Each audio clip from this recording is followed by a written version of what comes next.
Good morning. Welcome to the XM.com weekly market update, and we're joined again by Peter McGuire, the CEO of XM. Pete, welcome back. Good morning, Andrew. Plenty to discuss again. These markets are certainly volatile. They certainly are. So let's start. The Aussie dollar, we've got the chart there, which is showing just over 63, but yes, recently it's drifted below 63 overnight. Yeah, it certainly has. And there you are, the Aussie peso, we were at 75 going back, I think it was around about late April, and there it is on that chart. And what you've seen as a sell-off is it a race to the 5 handle, and you would have to say most analysts are now calling for a 60 or a 59 something, and the US dollar is just marching and marching and marching. Yeah, and you get that interest rate differential as well. Last week the RBA only raised rates by 0.25%, which was half expected, but it certainly didn't help the currency. Crucified the dollar. Yeah, very much. Retail sales are coming out this week as well, which is always a fairly good barometer of what's happening on the street. So they've held up pretty well over the last, for this year really. Yeah, they've been okay. Yeah, but once again, as we march closer to Christmas. Yeah, which is interesting because you would sort of think it would pick up a bit then, but the effect of these higher interest rates is certainly, people are certainly feeling the pinch. Yeah, certainly, and from an inflation standpoint and the buying power of the Aussie dollar. So if you're buying stuff out of the US, you need a lot of horsepower to get that to match that $1. Yeah, so you would sort of think those numbers would look to drift off in the coming months. So the Christmas may help that slightly. In the new year, it could be a different story. Certainly. The UK. Wow. Where do we start? So the whole range of issues with the UK here at the moment, which is showing twin deficits there, both the current account and the government deficit, which is not ideal in a very sort of dire global market. Absolutely, and we've got that news coming out today and tomorrow in the UK. So it's how that rolls forward from here. You've got a pound sitting at 1.1, so it's been incredibly volatile. And how's Truss going to manage this one?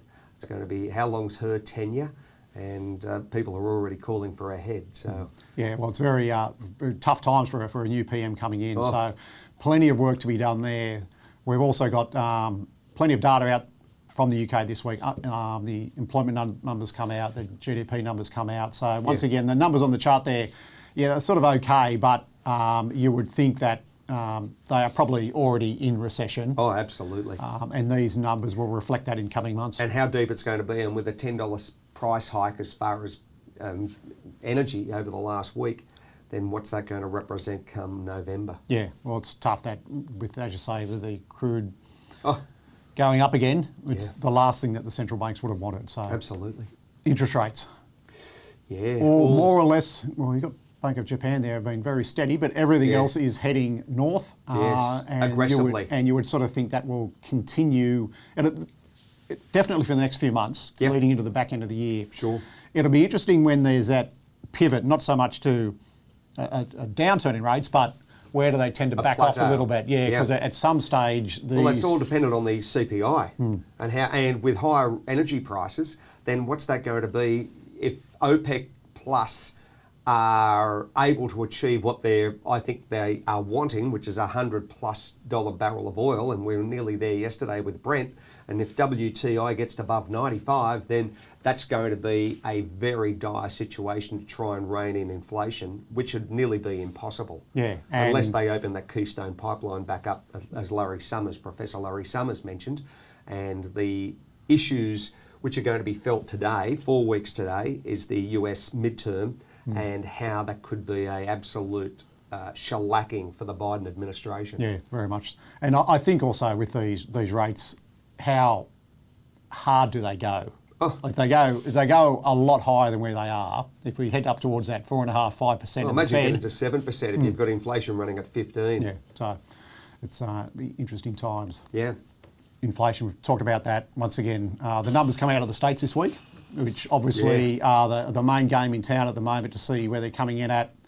They would want I reckon at least a 0.5% drop off to get some confidence back in the market. It's got to be, because last month was dead in the water. Yeah. So it's got to be, if it's underwhelming, and even I think anything less than 0.5%, that US dollar is going to go to the races, and I'm sure that equities will get crushed. We've seen 5% wipeout in the last 2 sessions as far as the NASDAQ. So yeah, it's incredibly volatile, and that's they've got to get a good number. And how can they get a good number with energy prices the way they are? Yeah, and I think the equity market would be looking for probably a 7.5 number, which whether or not we get that or not, who knows? But that might. It's not fixing things. It puts things on hold, I guess, for a certain period of time. Kick the can down the road a little bit. Yeah, We've got no rate rises this month for the Fed. It comes back into play in November, and you've got, as I said, the midterms 4 weeks today. Yep.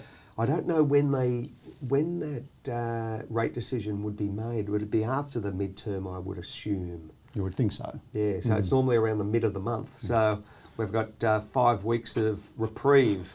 Yes, and finally the currencies. Same story, which has been going on for months now. So where the US dollar reigns supreme, and everything else is heading the other direction.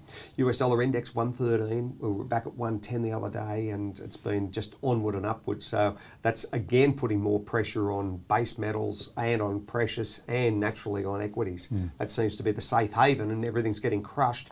You've got a euro, was in that 96 handle yesterday. It's come up a little bit today. Pound sitting at 110. Yen, intervention, naturally at 145.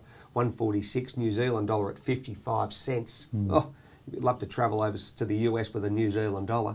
And the Aussie peso sitting at 63 and marching towards a 50 plus handle. It's great for a currency trader. It is, but it's all one-way traffic for a lot of these currencies at the moment. So, and it's been like that for quite some time. And if the Fed is underwhelming as far as that inflation, then that's going to be more aggressiveness from Jay Powell and the Fed team. And is 75 the handle they look for it, or they say, no, we've got to really put that pedal to the metal and jack it up at 1%. So these are all the issues that are playing out, and that's going to force more momentum, I think, to the dollar. We're saying now 116 is the new handle, then you may see a pullback, and then all of a sudden is 118, that US dollar index, and that will really crush these currencies. Yeah, it certainly will.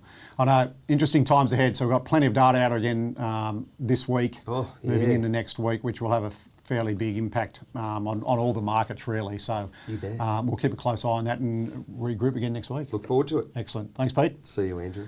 And that's the XM.com weekly market update.